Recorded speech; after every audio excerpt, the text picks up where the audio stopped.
The Rambler Network.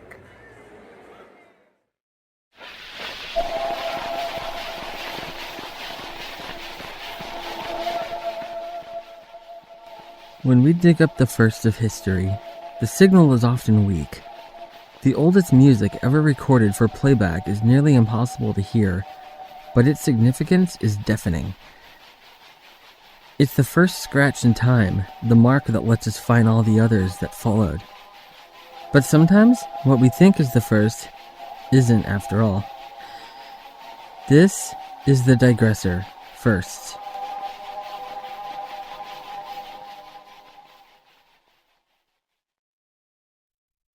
Before there were Oscars, gossip columns, paparazzi, and celebrity tell-alls, before Hollywood even knew what damage control meant, there was a scandal. And for decades, when people talk about the first Hollywood scandal, one name always comes up. Fatty Arbuckle. Roscoe Fatty Arbuckle was one of the biggest stars of the silent era, literally and figuratively. A gifted physical comedian with the timing of Chaplin and the charm of a teddy bear, Arbuckle was one of the first actors to be paid $1 million by a studio.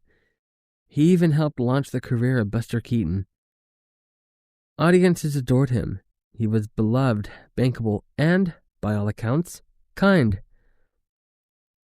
Until 1921, when everything changed.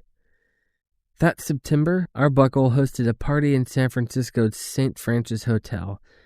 It was the height of the jazz age, and the alcohol was flowing, prohibition or not.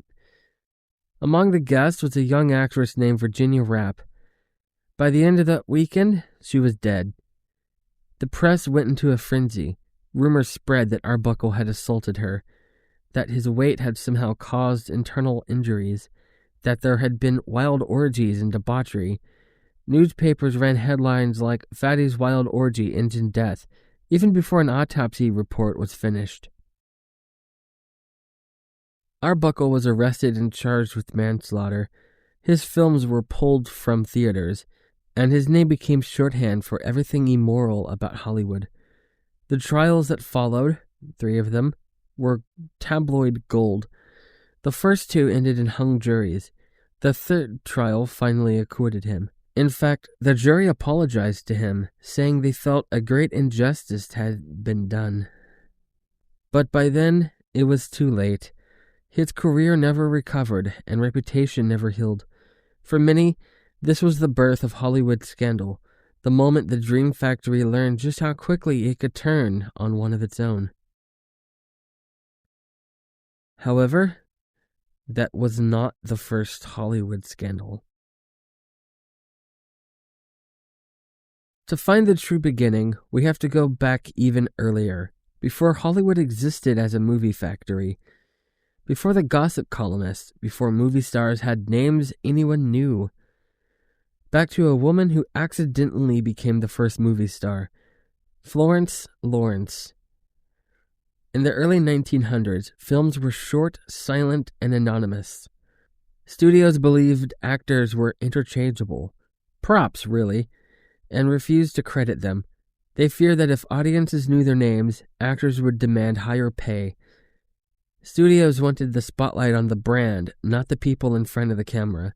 So for years, audiences fell in love with faces they couldn't name. Florence Lawrence worked for the Biograph Company, appearing in hundreds of films. Audiences adored her. They wrote letters asking, "Who is the Biograph girl?" She was instantly recognizable, but officially, she didn't exist. In 1910, Carl Laemmle, who would later found Universal Studios, decided to exploit this mystery.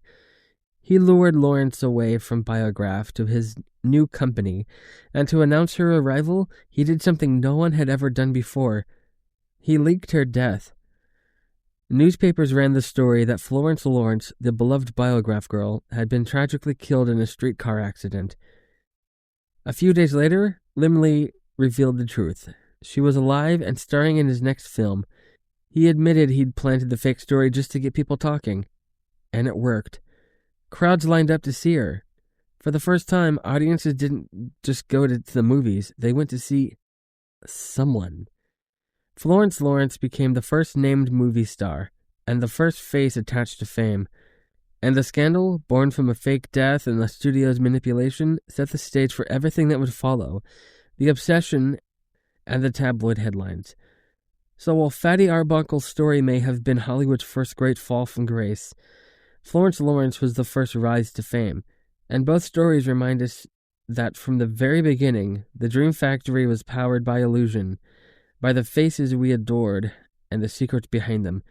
Because in Hollywood, even the first scandal was a performance. But I digress.